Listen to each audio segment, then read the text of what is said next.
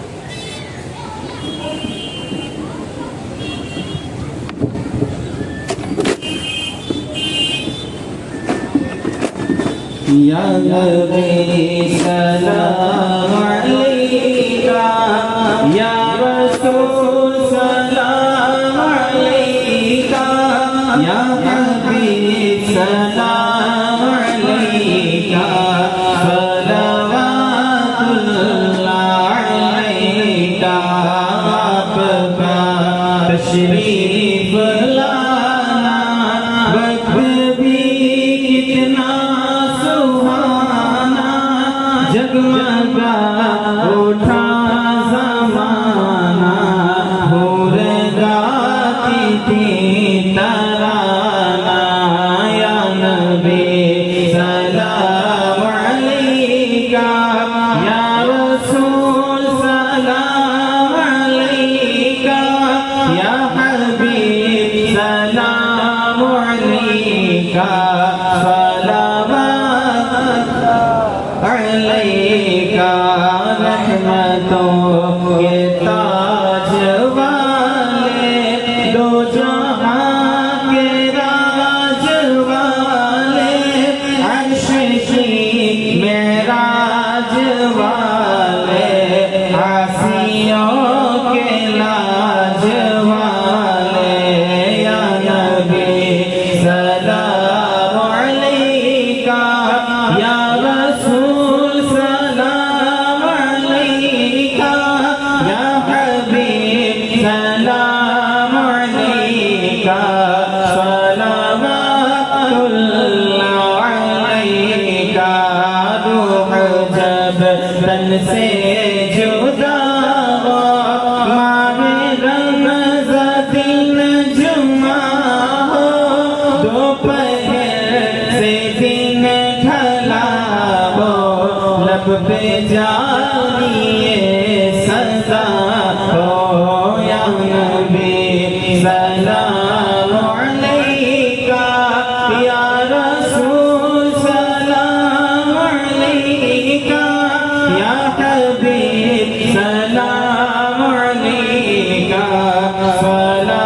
والصلاة والسلام عليك يا رسول الله والصلاة والسلام عليك يا حبيب الله وعلى آلك وأصحابك يا نبي الله صلى الله عليه وسلم اللهم صل على سيدنا وشفيعنا ومولانا محمد وبارك وسلم صلاة وسلاما عليك يا سيدي يا حبيبي يا رسول الله صلى الله عليه وسلم یا اللہ یا رحمان یا رحیم دل مارا کن مستقیم بحق ایاک نعبد و ایاک نستعین۔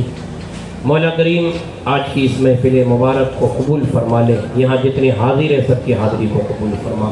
یا اللہ جو کچھ بھی یہاں تیرے محبوبان بارگاہ کا ذکر جمیل ہوا مولا تعالیٰ اسے تو قبول فرما لے۔ یا رب العالمین ہم سب کے علم میں، عمل میں، عمر میں، رزق میں برکت عطا فرما۔ یا اللہ ہم سب کو ہر بلا سے، ہر بیماری سے، ہر وبا سے، ہر پریشانی سے یا اللہ ہم سب کی حفاظت فرما۔ یا اللہ ہم سب کو ہر حال میں نماز پنجگانہ کی پابندی کی توفیق عطا فرما۔ یا اللہ نیکیوں کی توفیق عطا فرما۔ یا اللہ برائیوں سے ہم سب کو بچا۔ یا اللہ گناہوں سے بچا۔